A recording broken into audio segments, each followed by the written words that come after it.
Menikmati olahan rujak dengan berbagai macam buah pasti sudah sangat familiar bagi masyarakat Bali.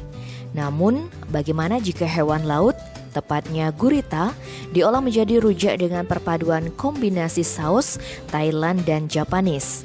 Menu unik satu ini merupakan salah satu menu favorit yang ditawarkan warung De Tebe, Jeger dan Pasar. Pemilik warung De Tebe, I Gede Bagus Wibuane Putra mengatakan, menu rujak gurita diadaptasi dari Thailand dan Japanese yang dikolaborasikan dengan saus homemade.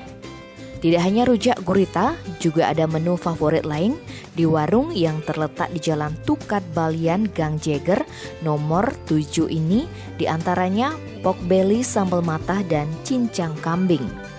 Tak hanya 3 olahan itu, berbagai olahan seafood seperti kerang, udang, cumi juga ditawarkan.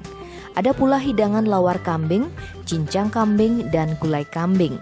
Sementara untuk olahan daging babinya juga beragam, mulai dari pork belly, sambal mata hingga daging babi cincang.